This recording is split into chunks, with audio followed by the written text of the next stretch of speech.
What's going on, everyone? Welcome back. Today we've got our Week 7 fantasy football running back starts and sits for every single matchup, so make sure to tune in. If you enjoy, hit that like button, subscribe, give us a follow on Twitter at AllDayPigskin to continue interacting with us there. Let us hear in the comment section. Do you agree, disagree, along with any other questions you guys might have? We'll do our best to answer them all, but with that being said, let's get right into it. Before getting into our breakdown, I want to highlight the sponsor of today's video, OddsJam. OddsJam continues to be the place that I use for all of my sports betting research, from the NFL, NBA, MLB, to daily fantasy and everything in between. But don't just take my word for it. Let me show you firsthand all the amazing tools OddsJam has to offer.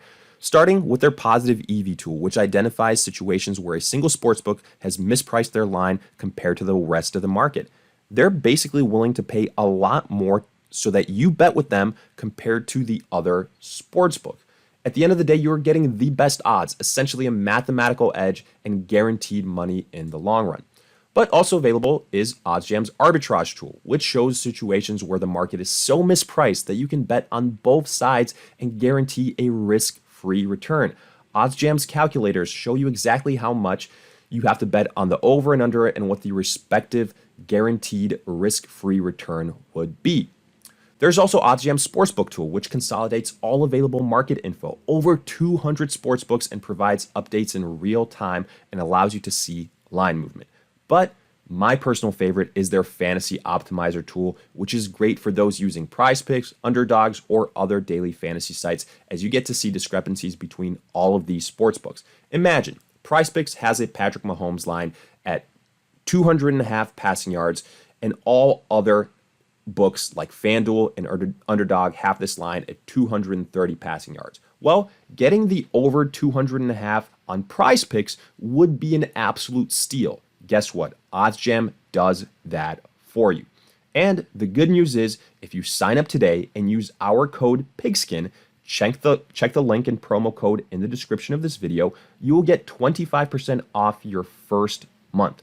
OddsJam also has a 7-day free trial, so you get to try before you buy.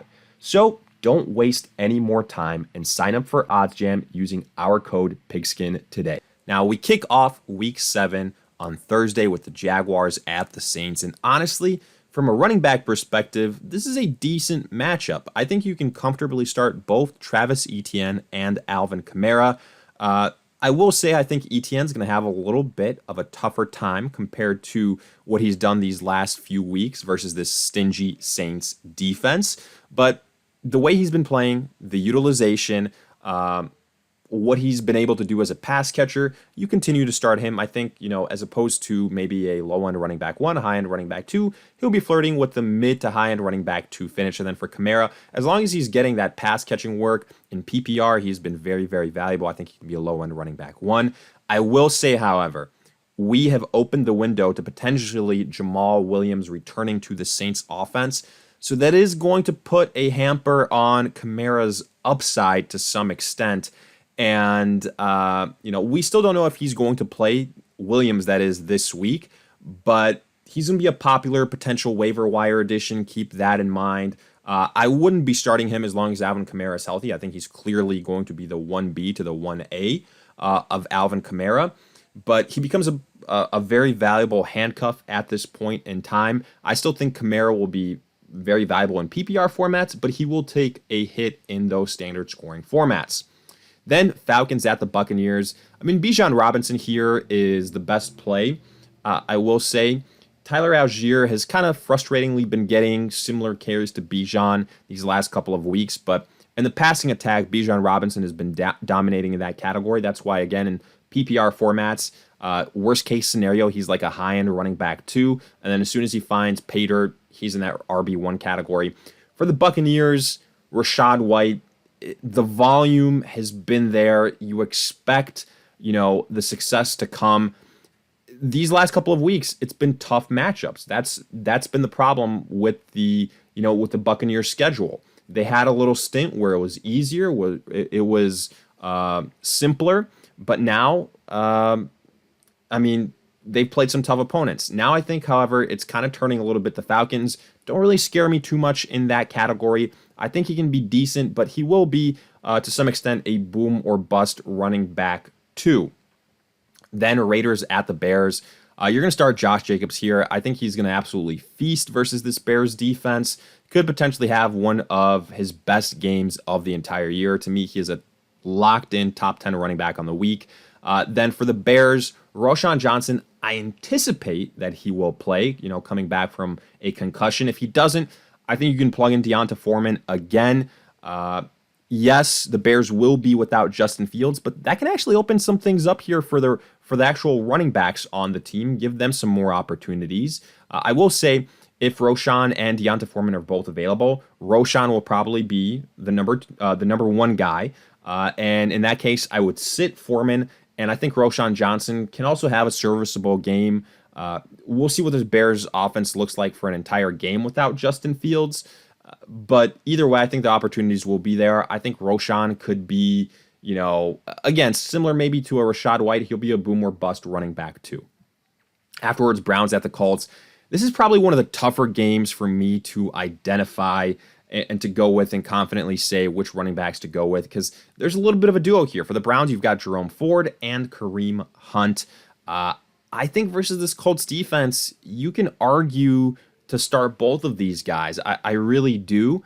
And especially if Deshaun Watson still isn't playing, maybe the Browns can just kind of lean on that rushing attack and a stingy defense versus the Colts and Gardner Minshew, who's obviously taken over for the injured Anthony Richardson. Then for the Colts, might be a little bit crazy to see Zach Moss and Jonathan Taylor both as sits, but this Browns defense scares me.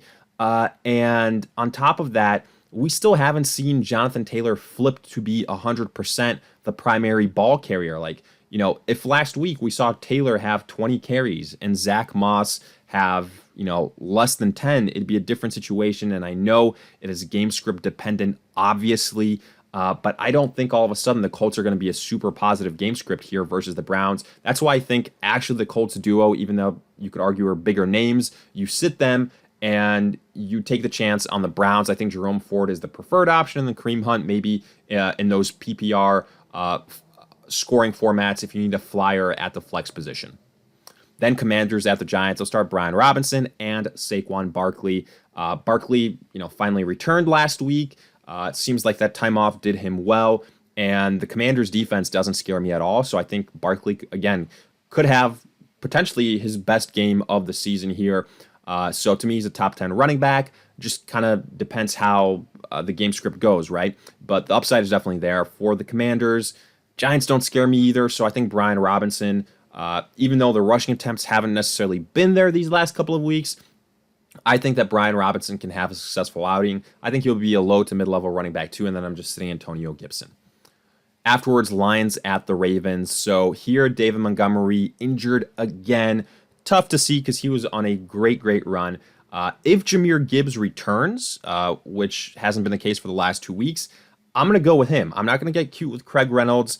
I'm only starting Craig Reynolds if Jahmyr Gibbs is not available in this game. In that case, I think Reynolds, at least for 1 week, could be a high-end running back 2, potentially low-end running back 1 with how the Lions have been utilizing their running backs. But if Gibbs is available, we saw it when David Montgomery was absent for 1 game. Gibbs got the usage, so I think he could, he could be a nice surprise in this game. For the Ravens, I've said this pretty much all season long. I'm sitting all the Baltimore running backs. I don't like this matchup. I think they're going to have to air out the football versus the Lions. So it's not going to lend itself to a run-heavy game. I'm sitting all the Baltimore running backs. Then Bills at the Patriots. I'll start James Cook. I still think he's the more talented of the 2 running backs in him and Latavius Murray. Even though Latavius Murray has been getting kind of comparable rush attempts. But the Patriots right now, they're a mess. And I think that James Cook can have some success, but he's definitely kind of in that boom or bust running back 2 conversation as well. And then for the Patriots, Ramondre Stevenson kind of had a nice game finally this last week. I'm gonna give him a chance, but only in PPR formats. I don't want anything to do with Ramondre Stevenson in standard scoring formats. Ezekiel Elliott is still getting a decent amount of carries, and versus the Bills, I think it's a situation where the Bills could run away with this game. So I'm looking for a lot of dink and dump passes, potentially to Ramondre Stevenson. I think that's what could salvage his day here. So from that perspective, I'm looking at it in PPR scoring. Uh, I'll give Ramondre Stevenson a chance. And then I'm sitting in the backups, Latavius Murray, Ezekiel Elliott. Both these guys are probably going to get around 10 carries, but they are the secondary guys. And unless they get a touchdown specifically, you're going to be gambling there, starting either one of these guys. Afterwards, Cardinals at the Seahawks. Only one name I'm confident starting here. That is Kenneth Walker. I think he can be a low on running back 1 on the week. Feel pretty good about that. For the Cardinals, so a lot of people spent a lot of money on Amari DeMarcado last week. Didn't exactly work out. Keontae Ingram kind of ended up being the top dude. And I think that'll probably be the case here going forward. But I just don't think it's enough volume as compared to what James Conner was getting in order for him to be fantasy viable. Like, I still think Amari is going to be utilized in this offense. And if it's a negative game script, then, the rushing attack is kind of going to be just forgotten about. There's some other practice squad guys on top of that. So that's what really worries me here about the running backs for Arizona. But to be fair, for what it's worth, if you're very, very desperate, I do think Keontae Ingram is the guy you would play ahead of Amari. However, I think he's probably in the running back 3 conversation. Next up, we've got the Steelers at the Rams, and honestly, I don't like this game as far as the running backs are concerned. Now, yes, the Rams have been a pleasant surprise this year, but Kyren Williams got banged up this last week. He's going to miss multiple games. A lot of those rushers are banged up for the Rams, so that leaves Zach Evans. They're adding practice squad guys left and right, somebody like a Darrell Henderson that knows this team. So I think it's going to be a complete mess for this running back backfield while Kyren Williams is out. So for that reason, I know Zach Evans is going to be a very popular name on the waiver wire, but folks, it's not going to be a one-to-one replacement with Kyren Williams. I think it's smarter to sit Zach Evans this week. If he plays well, then great. For the next 3 weeks afterwards, you got a chance, but I wouldn't break the bank for him on waivers. Then as far as the Steelers are concerned, again, I would say, be cautious with either one of these running backs, but it's not like their rushing attack has been there for the Steelers this year to begin with. Najee Harris has been very disappointing and effective, and then Jaylen Warren, well, he's had some nice opportunities. I think you could argue he's more explosive, more effective, but he's just not getting the bulk of the work. And versus this Rams teams, I think it could be a little bit of an issue. I think they could kind of lock down on this rushing attack and say, all right, the Steelers, you got to beat us through the air. And, for that reason, I just don't like the rushers in this matchup.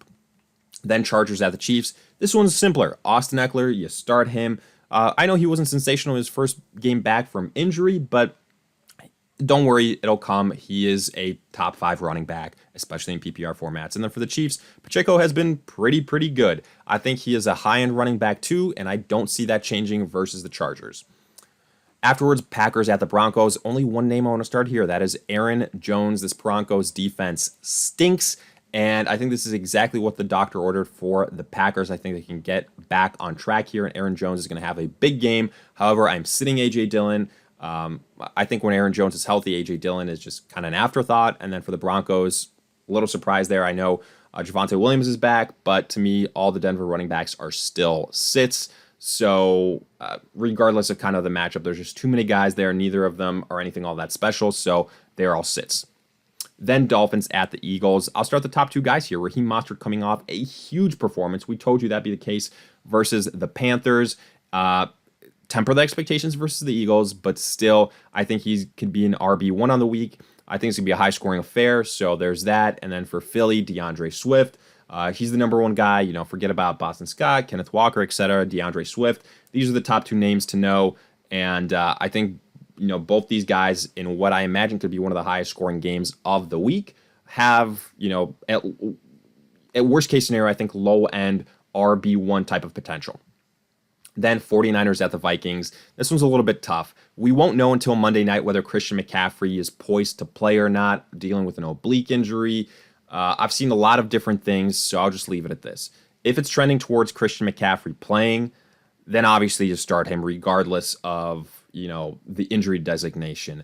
However, if you're a Christian McCaffrey owner, do your best to get Elijah Mitchell because if not, you don't want to be in a situation where you are forced to, basically be without Christian McCaffrey on Monday night and not have a replacement. If McCaffrey is out, I'm going with Elijah Mitchell. I'm not starting Mason, who kind of filled in for McCaffrey when he got hurt. That's because Mitchell was a little bit banged up. But as far as Mitchell and Mason, with Elijah Mitchell, if he's available, he's the top guy. Don't overcomplicate it. That's the case. He's proven his worth before. And I think Mitchell would be, in McCaffrey's absence, a high-end running back too. Then for the Vikings, I just don't like this matchup. I'm sitting Alexander Mattison. I'm sitting Cam Akers. I think this 49ers defense is really going to give the Vikings fits. And for that reason, I'm going away from the rushers here for Minnesota. But with that, we wrap up our Week 7 fantasy football running back start and sit breakdown. If you guys enjoyed, hit that like button, subscribe, give us a follow on Twitter at AllDayPigskin to continue interacting with us there. Let us hear in the comment section. Did you agree, disagree, along with any other questions you guys might have? We'll do our best to answer them all. But in the meantime, we'll see you guys in future videos.